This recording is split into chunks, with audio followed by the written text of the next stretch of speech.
আসসালামু আলাইকুম প্রিয় শিক্ষার্থী বন্ধুরা, সকলকে আবার স্বাগত জানাচ্ছি। আমরা 2021 সালের পরিসংখ্যান বিষয়ের প্রশ্ন সমাধান করছিলাম। আগের ভিডিও কন্টেন্টে আমরা খ বিভাগের দুটি প্রশ্ন সমাধান দিয়েছিলাম এবং তোমাদের জন্য একটি হোমওয়ার্ক দিয়েছিলাম। আমরা প্রথমে সেই হোমওয়ার্কটি সমাধান করব, দেখি তোমাদের কার কার সাথে আমাদের উত্তরের সমাধানটি মিলছে বা উত্তরটি মিলছে। এরপরে আমরা 2021 সালের গ বিভাগের প্রশ্নগুলো সমাধান করব আস্তে ধীরে। প্রথমে আসো তাহলে আমরা আগের কন্টেন্টে দেয়া হোমওয়ার্কটি সমাধান করি। নিম্নের উপাত্ত হতে পরিমিত ব্যবধান ও পরিসরাঙ্ক নির্ণয় করো। পরিমিত ব্যবধান এবং পরিসরাঙ্ক আমাদের নির্ণয় করা লাগবে। আমরা জানি, প্রথমে লিখে নিব সমাধান করার সময় যে আমরা জানি পরিমিত ব্যবধান সমান √((x² / n - (x) (n)² আমরা এই সূত্রটি জানি পরিমিত ব্যবধানের জন্য। ফলে আমরা এই সূত্রের জন্য আমাদের কি কি লাগবে, আমার x এর স্কয়ারের মান লাগবে এবং আমাদের x এর মান লাগবে। ফলে আমরা যে সারণী করব এই উপাত্ত থেকে, সেই সারণী বা টেবিলটা হবে এরকম। আমরা এখানে x লিখব, এখানে x² লিখব।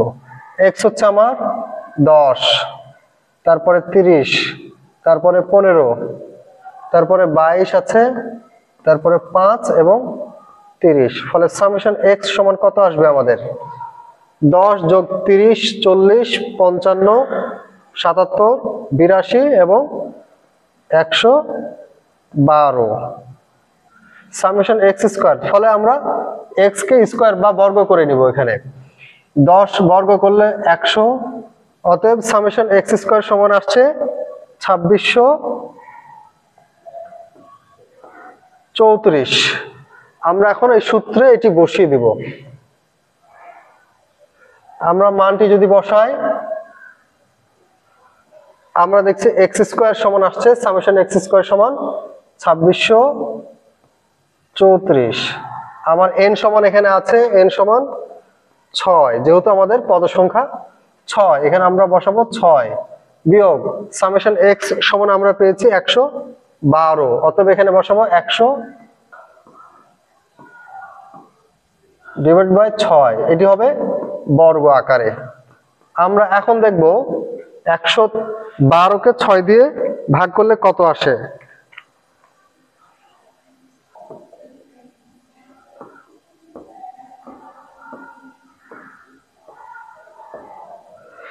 আমরা দেখতে পাচ্ছি 112কে 6 দিয়ে ভাগ করলে আসে 18.666 বর্গ এটি। তারপরে আমরা 2634কে ভাগ দিব 6 দ্বারা, আসবে 439 বিয়োগ 348 48.419। তাহলে আমরা এখন বিয়োগ ফলটি বসিয়ে দেব, সেটি হবে আমাদের পরিমিত ব্যবধান 90.581। এটি √ওভার আছে, আমরা √ওভার করে ফেললে আসছে 9.517। এটি আমাদের পরিমিত ব্যবধান বা স্ট্যান্ডার্ড ডেভিয়েশন। এটি হচ্ছে আমাদের উত্তর। আমাদের আরেকটি কাজ রয়েছে, সেটি হচ্ছে আমাদের পরিসরাঙ্ক নির্ণয়। এবারে পরিসরাঙ্ক করব। পরিসরাঙ্কের সূত্র আমরা জানি, এখানে ধরে নাও লিখে নিয়েছি। পরিসরাঙ্কের সূত্র হচ্ছে x maximum minus x minimum, x maximum plus x minimum into 100%। অতএব এই উপাত্ত সেটে আমার x ম্যাক্সিমাম সমান কত আমাদের দেখতে পাচ্ছ 30। এখানে হচ্ছে আমাদের সর্বোচ্চ ভ্যালু এবং সর্বনিম্ন ভ্যালু কত? 5। তাহলে আমার এখানে যদি সূত্রের মানগুলো বসাই, এখানে আমার আসছে 30 বিয়োগ 5, 30 যোগ 5 ইন্টু 100%। এখন আমার কি আসবে? 25 ভাগ 35 ইন্টু 100%।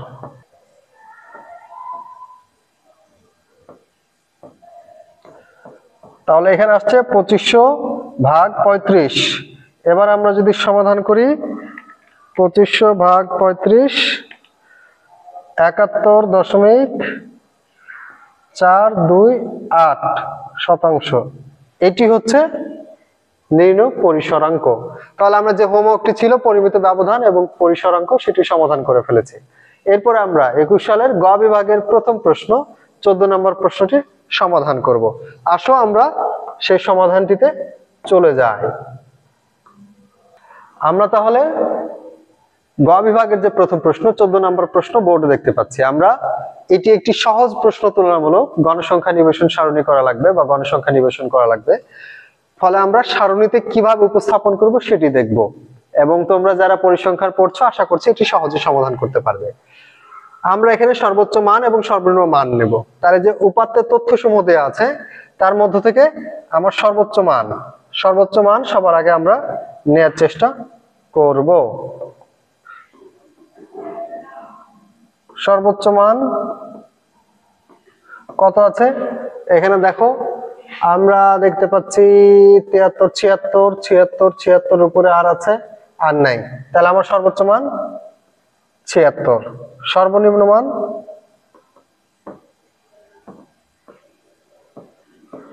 সমান 22, 22, 22, 22, 22, 22।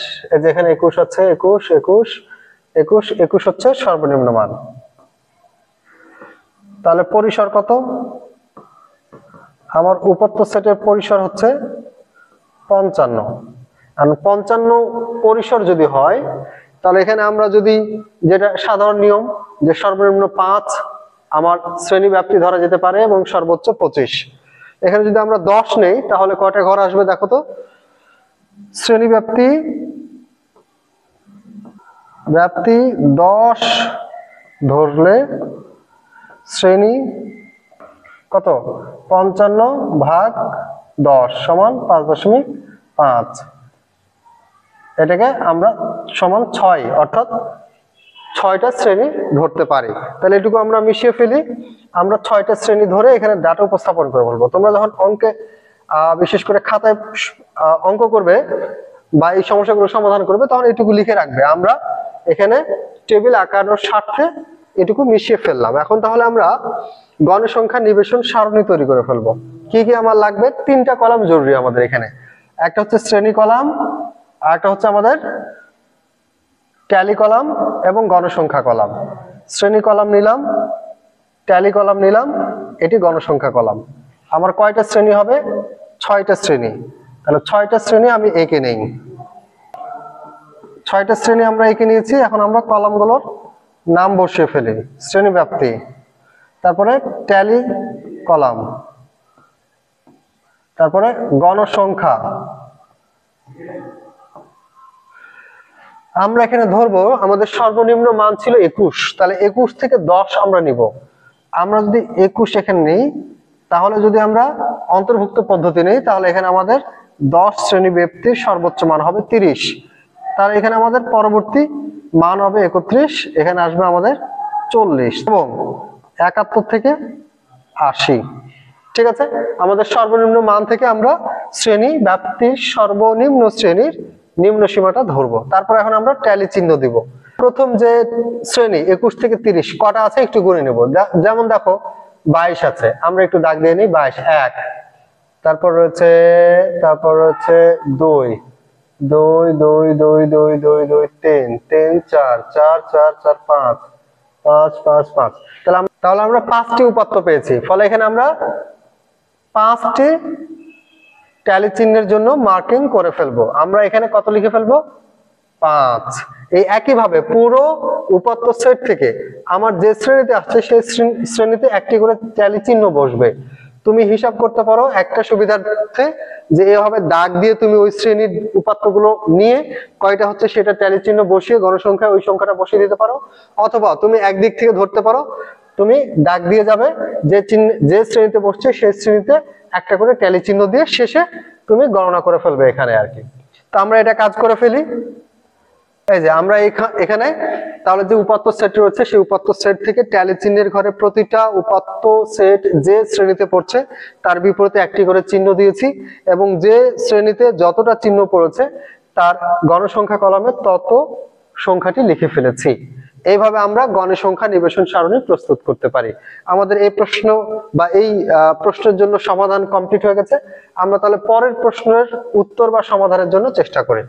প্রিয় শিক্ষার্থীরা, আমরা গ বিভাগের 15 নম্বরের সমাধান করব।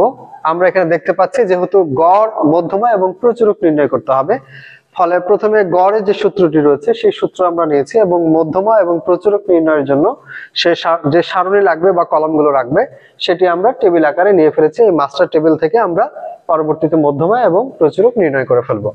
আমরা তাহলে এখন উপাত্তগুলো বসিয়ে ফেলি। দেখতে পাচ্ছ যে এক্স বার বা গড় সমান হচ্ছে summation fx divided by n। আমরা এই সূত্রের জন্য যে তথ্যগুলো লাগবে সেটা হচ্ছে আমার সামেশন fx লাগবে, এই যে কলাম নিয়ে ফেলেছে, এবং n যেটি আমার গণসংখ্যা কলাম বের হবে সেটি আমরা পেয়ে যাব এখানে। ফলে এখন আমরা শ্রেণী বসিয়ে ফেলি। আমরা শ্রেণীগুলো বসিয়েছি, এখান থেকে আমরা প্রকৃত শ্রেণী ধরবো। প্রকৃত শ্রেণী ধরতে গেলে একটা শ্রেণীর উচ্চ সীমা থেকে পরবর্তী শ্রেণীর নিম্ন সীমার যে পার্থক্য সেটার 2 ভাগের 1 ভাগ বিয়োগ করতে হয় নিম্ন সীমার সাথে এবং উচ্চ সীমার সাথে সেটাকে যোগ করতে হয়। তাহলে 11 থেকে আমরা এখানে দেখতে পাচ্ছি 11 থেকে 20 পর্যন্ত যে শ্রেণী, 20 হচ্ছে উচ্চ সীমা, পরবর্তী শ্রেণীর নিম্ন সীমা হচ্ছে 21। এই দুটোর পার্থক্য হচ্ছে 1। 1 কে আমরা 2 ভাগ করলে 0.5 বা হাফ করে আমরা এটা থেকে বিয়োগ করব নিম্ন সীমা থেকে এবং উচ্চ সীমার সাথে হাফ যোগ করব। ফলে 11 থেকে হাফ বিয়োগ করলে আসবে 10.5 এবং 20 এর সাথে হাফ যোগ করলে 20.5। এটি হচ্ছে এখানকার প্রকৃত শ্রেণী। একইভাবে পরের গুলো আমরা বসিয়ে ফেলবো। তাহলে আমরা প্রকৃত শ্রেণী বসিয়ে ফেলেছি বা পেয়ে গেছি। আমরা মধ্যমান বের করব। তাহলে 10.5 এর সাথে 20.5 যোগ করলে যোগফল দ্বারা, যোগফলকে 2 দ্বারা ভাগ করলে আমার আসবে 15.5। ঠিক একইভাবে এখানে আসবে 25.5, 35.5, 45.5, 55.5 এবং 65.5। আমরা এক্স চলক পেয়ে গেছি। এরপর আমার গণসংখ্যা কলাম। গণসংখ্যা কলাম এখানে উপাত্তে আমার দেয়াই আছে। প্রথমে হচ্ছে 10, 7। তাহলে fx কলাম আমার কি হবে? এই যে আমার যা আছে তার সাথে গুণফল আমরা এভাবে বসিয়ে ফেলবো। 15.5 এর সাথে 10 গুণ করলে 155। প্রতিটার মান বসিয়ে ফেলবো।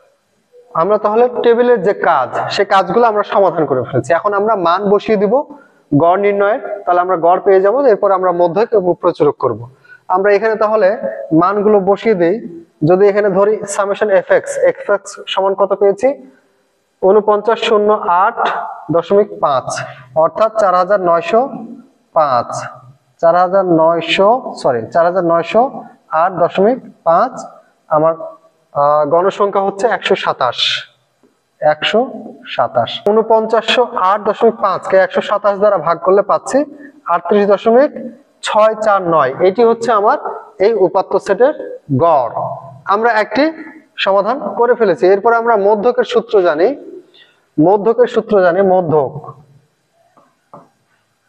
মধ্যক সমান L plus n/2 minus fc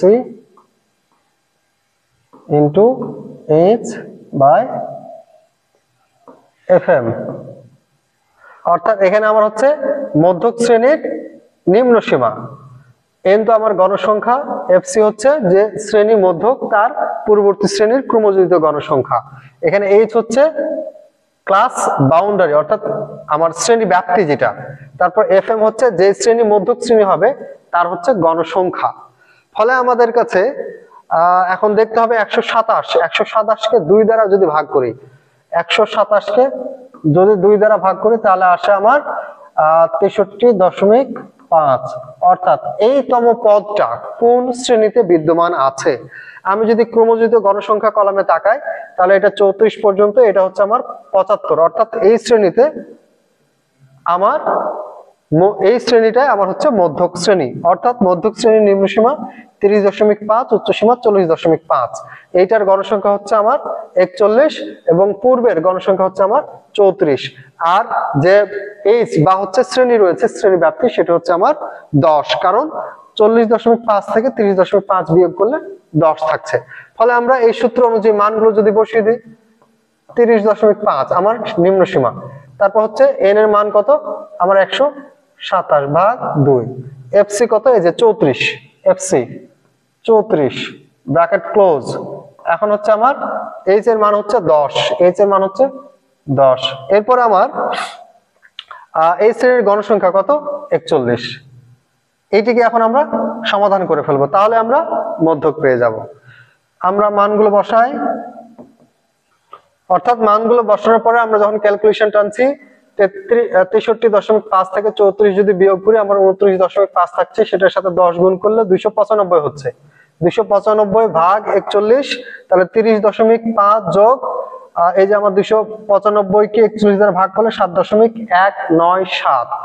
30.5 এর সাথে 7.197 যদি আমি যোগ করি তাহলে আমার উত্তর আসছে 37.697। এটি হচ্ছে আমার মিডিয়ান বা মধ্যমা। এরপর আমরা এখন প্রচুরক নির্ণয় করব। প্রচুরকের সূত্র লিখে ফেলবো, L plus delta 1 divided by delta 1 plus delta 2 into H বা সি। এখানে ডেল্টা 1 হচ্ছে যে শ্রেণী আমার প্রচুরক শ্রেণী, সেই শ্রেণীর গণসংখ্যার সাথে পূর্ব শ্রেণীর গণসংখ্যার পার্থক্য। ডেল্টা 2 হচ্ছে আমার যে শ্রেণী প্রচুরক শ্রেণী, সেই শ্রেণীর গণসংখ্যার সাথে পরবর্তী শ্রেণীর গণসংখ্যার পার্থক্য। আর প্রচুরক শ্রেণী কোনটি হবে, যে শ্রেণীর গণসংখ্যা সবচেয়ে বেশি। গণসংখ্যা কলামে যদি আসি আমরা দেখতে পাবো এই শ্রেণীর গণসংখ্যা সবচেয়ে বেশি, তাহলে আমার মধ্যক শ্রেণী যেটি ছিল সেটি হচ্ছে আমার প্রচুরক শ্রেণী। এই শ্রেণীর যে নিম্ন সীমা সেটি হচ্ছে 30.5, যেটি আমার মধ্যক শ্রেণীতেও নিম্ন সীমা হিসেবে এসেছিল। ফলে আমার এল হচ্ছে 30.5। ডেল্টা 1 কি হবে, যে 41 সর্বোচ্চ গণসংখ্যা, এটার সাথে আমার এই 24 গণসংখ্যার পার্থক্য। ডেল্টা 2 হবে 41 থেকে 27 পার্থক্য। তাহলে আমার এখানে যদি বের করে ফেলি, ডেল্টা 1 সমান 41 বিয়োগ 24 সমান 17। ডেল্টা 2 হবে 41 বিয়োগ আমার 27, তাহলে হচ্ছে 14। আমরা ডেল্টা 1 ডেল্টা 2 পেয়ে গেছি। এভাবে তোমরা আগে একটা সাইডে ডান সাইডে করে নিতে পারো, তারপর সূত্রে মানগুলো বসাতে পারো। আমরা এখানে সরাসরি মানগুলো বসিয়ে দিই। 30.5 প্লাস এখানে হচ্ছে 17 এখানে যোগ 14 গুণ 10। এই 10টা কোথায়, এই যে এইচ শ্রেণী সীমা, অর্থাৎ শ্রেণী ব্যাপ্তি যেটি আর কি 30.5 থেকে 40.5 পর্যন্ত শ্রেণী ব্যাপ্তি যেটি সেটি হচ্ছে 10। এখন আমরা ক্যালকুলেশন করে ফেলবো।